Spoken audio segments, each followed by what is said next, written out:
Brand कथा by हारितऋषि Purohit. UPI Bharat का Facebook जैसा वैश्विक ब्रांड। गूगल के सुंदर पिचाई या पेप्सी की इंदिरा नूई से लेकर दुनिया की प्रतिष्ठित कंपनियों में कितने भारतीय शीर्ष पदों पर हैं। इन्फोसिस जैसी कई भारतीय कंपनियों का विदेशों में भी अच्छा नाम है और सिलिकॉन वैली में भारतीय सॉफ्टवेयर विशेषज्ञों की धूम है। यूपीआई अब हमारे लिए फेसबुक, इंस्टाग्राम या व्हाट्सएप के जैसे मशहूर है। यूपीआई आज तक की भारतीय तकनीक का सबसे अनोखा और प्रतिष्ठित ब्रांड है, लेकिन इस समय एक ऐसा फीचर है जो पूरी दुनिया और खासकर डिजिटल दुनिया में हलचल मचा रहा है। विदेशों में यूपीआई की मांग बढ़ने लगी है और भारत का यह आविष्कार बैंकिंग और फाइनेंस के क्षेत्र में एक और क्रांति ला रहा है। यूपीआई की शुरुआत कब हुई थी? रिजर्व बैंक ने 2016 में एनपीसीआई के तहत यूपीआई लॉन्च किया था। यह सुविधा जो देश के सभी बैंकों को लेन देन करने की अनुमति देती है। एनपीसीआई के सीईओ दिलीप एसबे के दिमाग की उपज है। अगर डिजिटल करेंसी की जगह डिजिटल लेन देन किया जाए तो भीम ऐप के बारे में सोचा गया। अब किसी भी ऐप से किसी भी ऐप पर लेन देन सेकंडों में हो जाता है। कैसे यूपीआई ब्रांड? नवंबर 2023 के एक अनुमान के मुताबिक अकेले अक्टूबर महीने में यूपीआई के जरिए 11 अरब ट्रांजैक्शन हुए हैं। अगले 12 से 24 महीनों में यह आंकड़ा हर महीने दोगुना होने की उम्मीद है।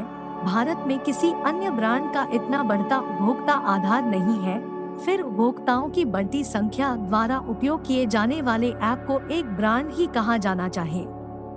उपयोगिता के लिए हर स्मार्टफोन में विज्ञापन मुक्त एक डिफॉल्ट सेटिंग बन गई है। यूपीआई ब्रांड का मुनाफा।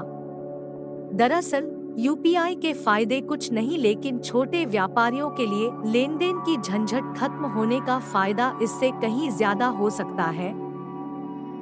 भारतीय अर्थव्यवस्था में छोटे और खुदरा उद्यमियों का बहुत बड़ा योगदान है। चलन और करेंसी नोटों की छूट और सबसे बढ़कर मैं इसे कल दे दूंगा के बजाय क्यूआर कोड से आज नकद कल उधार लेना का सूत्र सार्थक होता है।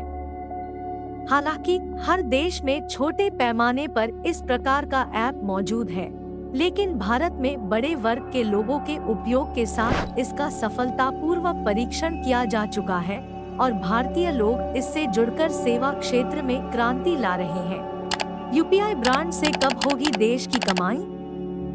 फेसबुक की तरह भले ही इंस्टाग्राम या व्हाट्सएप सिर्फ एक सोशल मीडिया ऐप है, लेकिन इसकी कंपनी चतुर मार्केटिंग से करोड़ों रुपए कमाती है, तो यूपीआई उससे भी आगे एक क्रांतिकारी आविष्कार है।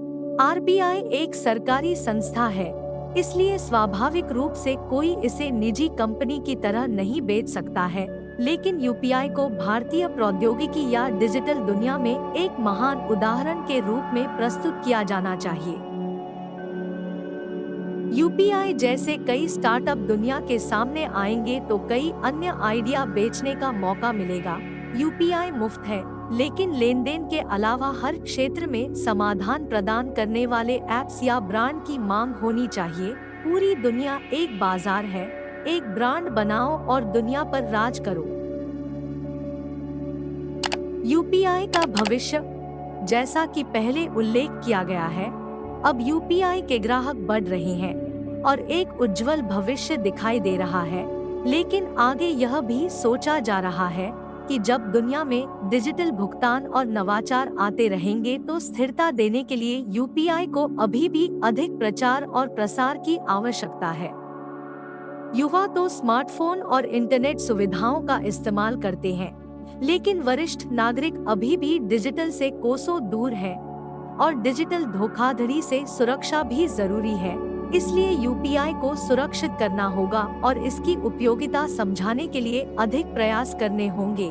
वर्तमान सीमा पार समझौते से जापान, रूस, कनाडा जैसे कई देशों में यूपीआई का उपयोग किया जा सकता है और यह निश्चित है कि भविष्य में इसका प्रचलन बढ़ने से यूपीआई एक डिजिटल ब्रांड के रूप में भारत का नाम रोशन करेगा।